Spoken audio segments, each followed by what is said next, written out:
இந்த டிசம்பர் மாதம் 15ஆம் தேதி திங்கட்கிழமை இந்த காலையில ஆண்டவர் இயேசு கிறிஸ்துவின் நாமத்தினால நீங்க ரொம்ப நல்லா இருப்பீங்க.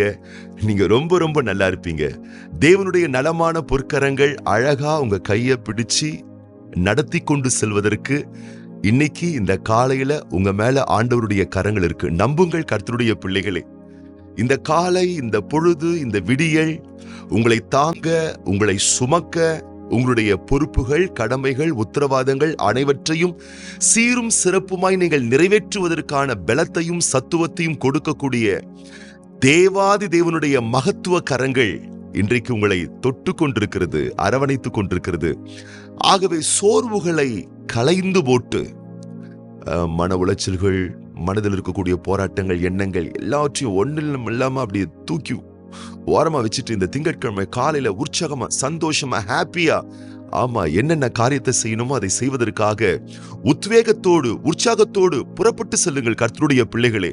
ஆண்டவர் உங்களுக்கு இந்த காலையில என்ன பவரை, என்ன ஸ்ட்ரென்த்தை கொடுத்திருக்கிறாரோ அதை வச்சு ஒரு ஸ்டெப் எடுத்து காரியத்தை துவக்குங்க. கர்த்தர் எல்லாவற்றையும் உங்களுக்கு கைக்குடி வர செய்வதற்கு இன்னைக்கு கர்த்தர் ரொம்ப ரொம்ப நல்லவரா இருக்கிறார். உங்களுக்கு நல்லா இருப்பீங்க, ரொம்ப ரொம்ப நல்லா இருப்பீங்க. ஒவ்வொரு நாளும் சொல்லுங்க, நாங்க நல்லா இருப்போம். எப்படி சொல்ல முடியும்? ஆண்டவர் நல்லவரா இருக்கிறாருங்க. ஒருவேளை உங்க வாழ்க்கையில நீங்க இது மாதிரி எனக்கு ரொம்ப குழப்பமாவே இருக்கு, சிலர்லாம் சொல்றதை நான் கேட்டிருக்கேன். எனக்கு ரொம்ப குழப்பமாவே இருக்குங்க, என்னன்னு தெரியல, ஒரு மாதிரி சோர்வா இருக்கு, என்னன்னு தெரியல, ஒரு மாதிரி பதட்டமா இருக்கு, என்னன்னு தெரியல, எனக்கு ரொம்ப ஓவர் திங்கிங்கா இருக்கு, எனக்கு ரொம்ப கவலையா இருக்கு, எனக்கு ரொம்ப பாரமா இருக்கு. அப்படியெல்லாம் நீங்க சொல்லுகிற ஒரு நபரா இருப்பீர்களே ஆனால் தயவு செய்து நல்லா புரிஞ்சுக்கோங்க, நீங்க பிஸியா இல்லாம நீங்க நிறைய சும்மா இருக்கீங்கன்னு அர்த்தம். சும்மா இருப்பது உங்கள் வாழ்க்கையிலே அது சுகமாய் இருப்பதல்ல, அது சுமையாய் இருப்பது என்பதை நீங்கள் புரிந்து கொள்ள வேண்டும். இந்த 15ஆம் தேதி, இந்த டிசம்பர் மாதம், இந்த திங்கட்கிழமை காலையிலே உங்கள் சுமைகளெல்லாம், மனதில் இருக்கக்கூடிய சுமைகளெல்லாம் நீங்கி நீங்கள் சுகமாய், உங்கள் மனதிலும் உங்கள் எண்ணத்திலும் உங்கள் வாழ்விலும் நீங்கள் சுகமாய் இருக்க வேண்டுமேயானால் நீங்க பிஸியா இருக்கணுங்க. ரொம்ப ரொம்ப பிஸியா இருக்கணும். கர்த்தர் நல்லவரா இருக்கிறார். நீங்க நல்லா இருப்பீங்க, ரொம்ப ரொம்ப நல்லா இருப்பீங்க. நம்ம லைஃப்ல இருக்கக்கூடிய பெரிய பிரச்சனை என்ன தெரியுங்களா? நம்ம சும்மா இருக்கிறது தாங்க. நம்ம பிஸியா இருக்கணும். தேவ பிள்ளைகளை, நீங்க பிஸியா இருக்கணும். நீங்க பிஸியா இல்லாம நீங்க நிறைய உங்களுக்கு டைம் இருக்கு, அந்த நேரத்தை எல்லாம் வீணா செலவழிக்கிறீங்க. அங்கங்க உட்காந்து கதை பேசிக்கிட்டு இருக்கீங்க, தேவையில்லாம நீங்க போனை நோண்டிக்கிட்டே இருக்கீங்க, வீடியோஸை பார்த்துக்கிட்டே இருக்கீங்க, ரீல்ஸை நீங்க நிறைய பார்த்துக்கிட்டே இருக்கீங்க, உங்களுக்கு நிறைய டைம் இருக்கு அப்படின்னு சொன்னா நீங்க ரொம்ப ரொம்ப ஜாக்கிரதையா இருக்கணும் கர்த்தருடைய பிள்ளைகளே. தேவனுடைய பிள்ளைகள் எப்பொழுதும் சுறுசுறுப்பா, உற்சாகமா, டைமை நீங்க வேஸ்டே பண்ணக்கூடாது கர்த்தருடைய பிள்ளைகளே. நீங்க பாருங்க, நேரத்தை பாருங்க, உங்க வீட்டில் இருக்கக்கூடிய வாழ்க்கலாக்க பாருங்க. அங்க நீங்க பாத்தீங்கன்னா வேகமா ஒரு முள் ஓடிக்கிட்டே இருக்கும். அது வேகமா ஒரு முள் ஓடுது நினைக்காதீங்க, நம்ம லைஃப் ஓடிக்கிட்டு இருக்கு, நம்ம காலங்கள் கடந்து போயிட்டே இருக்கு. டைம் போல நம்ம லைஃப் போயிட்டு இருக்குன்றதை நீங்க மறந்துடவே கூடாது. அப்போ ஒவ்வொரு நாளும் ஆண்டவருடைய பிள்ளைகளே நீங்க ரொம்ப ரொம்ப பிஸியா இருக்கணும். நீங்க பிஸியா இல்லைனா தான் மற்றவங்களை பற்றிய சிந்தனைகள், எனக்கு அவங்கள பத்தி நிறைய சிந்தனை வந்துகிட்டே இருக்கு, அவங்கள பத்தி தாட் வந்துகிட்டே இருக்கு, அவங்க ஒரு காலத்துல இப்படி எல்லாம் பத்தி பேசினாங்க, அது எனக்கு வந்துகிட்டே இருக்கு. நம்ம நிறைய பேரை பத்தி குறை சொல்ல ஆரம்பிச்சிருவோம். மற்றவங்க நம்மளை பத்தி குறை சொன்னதையே யோசிச்சு யோசிச்சு எப்படியெல்லாம் நம்ம மனதுல போட்டு நம்மளை அழுத்தப்படுத்திக்கலாம்னு யோசிச்சுக்கிட்டே இருப்போம். தேவையில்லாத சிந்தனைக, மற்றவங்களை பத்திய சிந்தனைக, யாரோ என்ன சங்கடப்படுத்துற மாதிரி எனக்கு இருக்கு, இப்படியெல்லாம் சொல்லி நம்மளை அலகழிச்சுக்கிட்டே இருப்போம். நல்லா புரிஞ்சுக்கோங்க கர்த்தருடைய பிள்ளைகளே, நம்ம படுத்த படுக்கை ஆகிற வரைக்கும், அது 70 வயசோ 80 வயசோ 90 வயசோ 100 வயசோ, நல்லா புரிஞ்சுக்கோங்க, படுத்த படுக்கை, அதாவது இனிமேல் என்னால் எழும்பி என் சொந்த காரிய கடமையை நிறைவேற்ற முடியாத ஒரு நிலையில் நான் படுத்த படுக்கையா இருக்கிறேன் என்று சொல்லக்கூடிய அந்த வயசு வரைக்கும், எந்த வயசு அது 70 80 90 100 110 120, அந்த வயசு வரைக்கும் ஒவ்வொரு மணி நேரத்தையும் வீணாக்கிறாதீங்க கர்த்தருடைய பிள்ளைகளே. பிஸியா வச்சுக்கோங்க. நீங்கள் ஆண் பிள்ளைகளாய் சகோதரர்களாய் நீங்கள் இருப்பீர்களே ஆனால் சும்மாவே இருக்காதீங்க. நல்ல சம்பாத்தியம் பண்ணுங்க, நல்ல வேலை செய்யுங்க, நல்லா உழைங்க. முடிஞ்சா பிசினஸ் பண்ணுங்க, இல்ல ஒரு கம்பெனில போயிட்டு நீங்க நல்ல வேலை செய்யுங்க, நல்ல சம்பாத்தியம் பண்ணுங்க.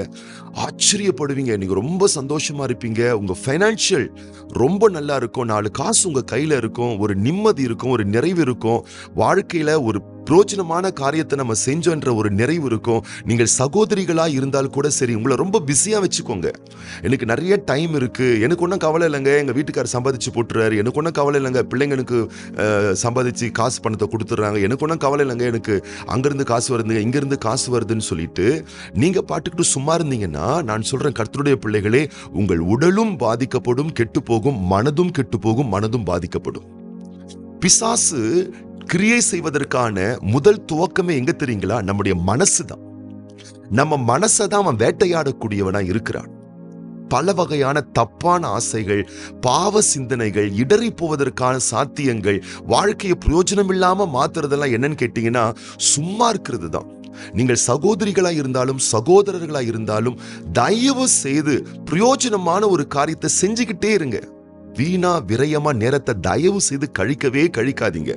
வேதத்துல பாருங்க, தாவீது என்று அழைக்கப்படக்கூடிய மிகப்பெரிய பேரரசன், அவனை பற்றி வண்ணமாய் சொல்லுகிறது 2 சாமுவேலின் புஸ்தகம் 11ஆம் அதிகாரம் 1ஆம் வசனம். மறு வருஷம் ராஜாக்கள் யுத்தத்திற்கு புறப்படும் காலம் வந்தபோது தாவீது யோவாபையும் அவனோடு கூட தன் சேவகரையும் இஸ்ரவேல் அனைத்தையும் அம்மோன் புத்திரரை அழிக்கவும் ரப்பாவை முற்றுகை போடவும் அனுப்பினான். தாவீதோ எருசலேமில் இருந்து விட்டான். பாருங்கள், வசனம் சொல்லுகிறது, இது எந்த காலம்? எப்படிப்பட்ட காலம்? யுத்த காலம். ராஜாக்கள் பணி செய்ய வேண்டிய காலம், ராஜாக்கள் உழைக்க வேண்டிய காலம், ராஜாக்கள் பணிபுரிய வேண்டிய காலம். நான் சொல்லட்டுமா? இந்த காலம், இந்த நாள் நீங்க பணி செய்ய வேண்டிய காலம், நீங்க பிஸியா இருக்க வேண்டிய காலம், நீங்கள் உழைக்க வேண்டிய காலம். நீங்க உங்களை ஒவ்வொரு அலுவல்களை பொறுப்படுத்த காரியத்தை செய்ய வேண்டிய காலம். செய்ய வேண்டிய பொறுப்புகளை செய்ய வேண்டிய காலகட்டத்திலே தாவீது செய்யாமல் சும்மா இருந்தபடியினால் இந்த சாப்டரை வாசித்து பாருங்க. விபச்சார பாவத்தில் அவர் விழுந்து போனார், அசுத்தமான பாவத்தில் அவர் விழுந்து போனார். எத்தனை பெரிய வேதனை! பெரிய பேரரசன் விழுந்து போனது அவன் மாத்திரமல்ல, அவன் குடும்பம், அவனுடைய பிள்ளைகள், அவனுடைய பின் சந்ததிகள், அவனுடைய ராஜ்யபாரம் எல்லாமே சரிந்து போனது. ஆம் அன்பான பிள்ளைகளே, பிசாசானவன் தந்திரசாலியாக யாரெல்லாம் சும்மா இருக்கிறாங்களோ அவங்க மனசுக்குள்ள தேவையில்லாத சிந்தனை, தேவையில்லாத எண்ணம், தேவையில்லாத நினைவுகள் இதெல்லாம் போட்டு போட்டு குப்பை கிடங்கு மாதிரி ஆக்கிடுவான். கர்த்தருடைய பிள்ளைகளே, நீங்க நல்லா இருக்கணும், நீங்க ரொம்ப ரொம்ப நல்லா இருக்கணும்ன்ற ஒரு மிகப்பெரிய ஒரு நல்ல மனதோடு ஒரு ஆவிக்குரிய தகப்பனா நான் உங்ககிட்ட பேசிக்கிட்டு இருக்கேன். என் அன்பான கர்த்தருடைய பிள்ளைகளே, உங்க உடல்ல ஆண்டவர் பலனும் சுகமும் தெம்பும் உங்களுக்கு கொடுத்திருக்கக்கூடிய வரைக்கும் தயவு செய்து பிஸியா இருங்க. தயவு செய்து ஒவ்வொரு மணி நேரத்தையும் விரயமாக்காம பொறுப்புகளை எடுங்க. நான் சும்மா இருக்கிறேன்னு தயவு செய்து சொல்லாதீங்க. ஆணானாலும் பெண்ணானாலும் உங்களுக்கு கொஞ்ச நேரம் டைம் இருந்தா கூட ஏதாவது சம்பாத்தியம் பண்றதுக்கான வழிகளை பாருங்க. ஏதாவது ஒரு காரியத்தை பொறுப்படுத்த செய்யக்கூடிய அளவுக்கு பிஸியா வச்சுக்கோங்க. ஸ்பிரிச்சுவல் ஆக்டிவிட்டிஸ்ல ஃபோக்கஸ்டா இருங்க. வேத தியானத்திலும் ஜபத்திலும் அதிகமா நேரத்தை செலவழிங்க. ஏன்னா நான் சொல்லுகிறேன், இதுதான் உங்களை ரொம்ப நிம்மதியா வச்சுக்கும், உங்க மனசை தெளிவா வச்சுக்கும். சாபத்தின் எண்ணங்கள், பாவத்தின் எண்ணங்கள், விபச்சார எண்ணங்கள், வேசித்தன எண்ணங்கள், அசுத்த எண்ணங்கள், காம எண்ணங்கள், தீமையான எண்ணங்கள் உங்களை சேதப்படுத்தாதபடிக்கு அழகா அருமையா பாதுகாக்கும். ஆகவே அன்பான தேவனுடைய பிள்ளைகளே, தயவு செய்து உங்களுடைய காலத்துல உங்க வாழ்க்கையில எந்த அளவுக்கு உங்களை பிஸியா வச்சுக்க முடியுமோ அந்த அளவுக்கு நீங்க பிஸியா இருங்க. ஆச்சரியப்படுவீங்க. நல்லா சம்பாத்தியம் பண்ண ஆரம்பிச்சிருவீங்க. நல்ல 4 காசு உங்க கையில இருக்கக்கூடிய அளவுக்கு ஒரு நல்ல ஒரு பொருளாதார வளர்ச்சி நீங்க பார்ப்பீங்க. நல்ல ஒரு நிம்மதி, நிறைவு, சந்தோஷம் உங்களுக்கு வரும். ஒவ்வொரு நாளும் உழைச்சதுக்கு அப்புறமா அன்னைக்கு இரவுல நீங்க போய் படுத்து பாருங்களேன், உங்களுக்கே ஒரு நிம்மதி வரும்ப்பா. இன்னைக்கு நம்ம நல்ல ஒரு தரமான ஒரு வேலை செஞ்சிருக்கோம், பிரோஜனமா இந்த நேரத்தை நம்ம கடத்தி இருக்கோம். ஆண்டவர் நமக்கு இன்னைக்கு கொடுத்த கிருபையை நம்ம விரயமாக்கல. ஆண்டவர் ஏன் நமக்கு கிருபை தந்தாரு? சும்மா இருக்கிறவங்களுக்கு ஆண்டவர் கிருபை தர வேண்டிய அவசியம் இல்லை. சும்மா இருக்கிறவங்களுக்கு எதுக்குங்க கிருபை? யோசிங்க. வீணா நேரத்தை செலவழிக்கிறவங்களுக்கு ஏங்க கிருபை? யோசிங்க. நேரங்களையும் காலங்களையும் ஊர் சுத்தி நேரத்தை எல்லாம் டைம் எல்லாம் வேஸ்ட் ஆக்குறவங்களுக்கு ஏங்க கிருபை? உழைக்கிறவங்களுக்கு, காலங்களை பிரயோஜனப்படுத்திக் கொள்கிறவர்களுக்கு வேதம் சொல்லுகிறது நாட்கள் பொல்லாதவைகளாய் இருக்கிறது கர்த்தருடைய பிள்ளைகளே. ஆகவே காலங்களை பிரயோஜனப்படுத்திக் கொள்ளுங்க, உங்களை பிஸியா வச்சு கொள்ளுங்க. அதுக்கப்புறம் பாருங்க, ஆளே வேற லெவல் ஆயிருவீங்க, பெஸ்ட் ஆயிருவீங்க, சீராயிருவீங்க, சிறப்பாயிருவீங்க. தரமான வருங்காலங்கள் உங்களுக்கு உண்டாகும். வாழ்க்கை அர்த்தமானதாயிரும், ஆரோக்கியமாயிருவீங்க, சந்தோஷமாயிருவீங்க, நிம்மதியாயிருவீங்க. ஒரு மன திருப்தி எப்பொழுதுமே உங்களுக்கு இருக்கும். வேண்டாத இந்த சிந்தனைலாம் போயிருங்க உங்களை விட்டு. அவங்க இப்படி சொன்னாங்க, இவங்க இப்படி சொன்னாங்க, இந்த எண்ணம் அந்த எண்ணம், அவங்க இப்படி பேசுகிற மாதிரி எனக்கு இருக்குது, அவங்க என்னை கஷ்டப்படுத்துகிற மாதிரி இருக்குது, அவங்க இது மாதிரி என்னை குறித்து தவறான எண்ணத்தை அவங்க போட்டிருக்காங்கன்ற மாதிரி இருக்குது. மற்றவங்களை பற்றிய சிந்தனைகள், கவலையின் சிந்தனைகள், சோர்வின் சிந்தனைகள், எதிர்காலத்தை குறித்த பயத்தின் சிந்தனை, இதெல்லாம் ஒன்றும் இல்லாமல் போயிடும் கர்த்தருடைய பிள்ளைகளே. ஆகவே இன்னைக்கு அப்பா உங்களுக்கு புதிய கிருபையை தராரு. இந்த திங்கட்கிழமை காலையிலே எழும்புங்கள், வேகமாய் விவேகமாய் செயல்படுங்கள். உங்களுக்கு கொடுக்கப்பட்டிருக்கிற இந்த பலன், உங்களுக்கு கொடுக்கப்பட்டிருக்கிற இந்த ஆற்றல், உங்களுக்கு கொடுக்கப்பட்டிருக்கக்கூடிய இந்த செல்வாக்கு, இதை பயன்படுத்தி எவ்வளவு பிஸியா உங்களை வச்சுக்கணுமோ, எந்த அளவுக்கு பெஸ்டா காரியத்தை செய்யணுமோ அந்த அளவுக்கு சிறப்பா செய்யுங்க. நீங்கள் ஜெயம் எடுப்பீர்கள், நீங்கள் வெற்றி காண்பீர்கள். தேவாதி தேவனுடைய மேலான கிருபை உங்க கூடவே இருந்து உங்களை ஆஸ்வதித்து உயர்த்துங்க. இன்னைக்கு உங்களுடைய நல்வாழ்வு சிறக்க, உங்களுடைய காரிய கடமைகள் ஆஸ்வதிக்கப்பட, நீங்கள் செய்வதெல்லாம் வாய்க்கப்பட உங்களுக்காக நான் விசேஷமாக ஜெபம் பண்ண போறேன்.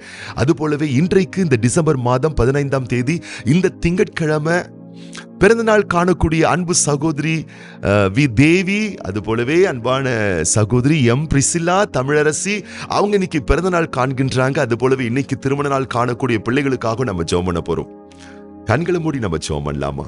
பரலோக பிதாவே, திருக்குமாரன் இயேசு கிறிஸ்துவின் நாமத்தினாலே உம்முடைய சமூகத்தில் வருகின்றோம். நீர் எவ்வளவு நல்லவர், எத்தனை அற்புதமானவர், எவ்வளவு அருமையானவர் அப்பா. இந்த மேன்மையாய் டிசம்பர் மாதத்துல ஒரு அழகான 15ஆம் தேதியே இந்த திங்கட்கிழமை, இந்த அற்புதமான நாளை நீங்க கொடுத்திருக்கீங்க ராஜா. ஒவ்வொரு நாளும் நீங்க கொடுக்கிற நாள், அந்த நாட்களையும் நேரங்களையும் காலங்களையும் ஆண்டவரே ஒரு நாளும் ஒருபோதும் நாங்கள் விரயமாக்கவே கூடாது. ஒவ்வொரு நேரங்களும், ஒவ்வொரு காலங்களும், ஒவ்வொரு பொழுதுகளும் அது பொன்னானது என்றதான ஒரு புரிதலை ஏற்படுத்தி அருள்வீராக ராஜா. இந்த வார்த்தை கேட்கிற ஒரு பிள்ளைகளும், தேவனுடைய பிள்ளைகளும், மீட்கப்பட்ட பிள்ளைகளும் சும்மா நான் இருக்கிறேன்னு சொல்லவே கூடாது அப்பா. தாவீது யுத்த காலத்திலே, தாவீது பணி செய்ய வேண்டிய காலத்துல, தாவீது தன் கடமை நிறைவேற்ற வேண்டிய காலத்துல சும்மா இருந்ததுனால அவருடைய வாழ்வில் அந்த பாதிப்புகளை நாங்க பார்க்கிறோம் ஐயா. அதுபோல் ஒரு நாளும் உங்களுடைய பிள்ளைகள் இருந்து விடவே கூடாது ராஜா. ஆண் பிள்ளைகளாய் இருந்தாலும் பெண் பிள்ளைகளாய் இருந்தாலும் அவங்களுக்கு கொடுக்கப்பட்டிருக்கக்கூடிய நேரங்களை, காலங்களை அவங்க பிரயோஜனப்படுத்திக் கொள்ள, தங்களை பிஸியா வைத்துக் கொள்ள, படிக்கணுமா படிக்கிற விஷயத்துல, உழைக்கணுமா உழைக்கிற விஷயத்துல, சம்பாதிக்கணுமா சம்பாதிக்கிற விஷயத்துல, ஊழியம் செய்யணுமா ஊழியம் செய்யற விஷயத்துல ஒவ்வொரு பிள்ளைகளும் தங்களை பிஸியா வைத்துக் கொள்ளக்கூடிய அளவுக்கு நீர் தாமே உடைய பிள்ளைகளுக்கு பொறுப்பான இருதயங்களை, ஆண்டவரே உழைக்கக்கூடிய கரங்களை, உத்வேகமாய் சுறுசுறுப்பாய் செயல்படக்கூடிய ஆற்றல்களை ஒவ்வொரு பிள்ளைகளுக்கும் நீர் தாமே சம்பூர்ணமான ரகத்திலே தந்து ஆசீர்வதிக்க வேண்டுமென நலமான கரத்திலே ஒப்புக் கொடுக்கிற ராஜா. ஆமாண்டவரே, அப்படி சுறுசுறுப்பாய் செயலாற்றுவதன் மூலம் உடைய பிள்ளைகளுடைய கரங்கள் செல்வங்களை ஈட்டட்டும், செழுமைகள் உண்டாகட்டும், வெற்றி வாழ்வு உண்டாகட்டும். இன்றைக்கு ஒவ்வொரு பிள்ளைகளும், இந்த வார்த்தை கேட்கிற ஒவ்வொரு பிள்ளைகளும் வளமுள்ள வாழ்க்கை வாழ்ந்திருப்பதற்கு ஏதுவான அனைத்து சாத்தியங்களையும் பரலோக தேவன் உடைய பிள்ளைகளுக்கு சம்பூர்ணமாக தந்து நீர் கனப்படுத்தி ஆசீர்வதிப்பீராக. இன்றைக்கும் பிறந்த நாட்கள், திருமண ஆண்டுகள் காண்கின்ற ஒவ்வொரு பிள்ளைகளையும் தேவனே உடைய நாமத்தினால நீர் தாமே ஆசீர்வதிப்பீராக. வலக்கரம் நீட்டி தொட்டு ஆசீர்வதிப்பீராக. ஆண்டுகளையும் வருடங்களையும் நன்மைகளால் முடிசூட்டுகிற தெய்வம், அன்பு பிள்ளைகளுக்கு நீர் தந்திருக்கக்கூடிய ஆண்டுகளையும் நாட்களையும் காலங்களையும் நன்மைகளால் முடிசூட்டி சகல சம்பூர்ண பரிபூர்ணங்கள் பெற்று உடைய பிள்ளைகள் வாழ்ந்திருக்க வேண்டுமென வல்ல நல்ல சிநேக பிரிய நாமத்தினாலே மனதார வாழ்த்தி ஆசீர்வதித்து, ஆண்டவர் இயேசு கிறிஸ்துவின் ஆசீர்வதிக்கப்பட்ட நாமத்தினாலே வாழ்த்தி ஆசீர்வதித்து ஜெபிக்கிறோம் எங்கள் நல்ல பிதாவே. ஆமீன், ஆமீன், ஆமீன். நீங்க இன்னைக்கு ரொம்ப ரொம்ப நல்லா இருப்பீங்க. ரொம்ப உங்களை பிஸியா வச்சுக்கோங்க. எப்படி நம்மளை பிஸியா மாத்திக்கலாமா? நீங்கள் ஆசீர்வதிக்கப்பட்டவர்கள். ரொம்ப நல்லா இருப்பீங்க.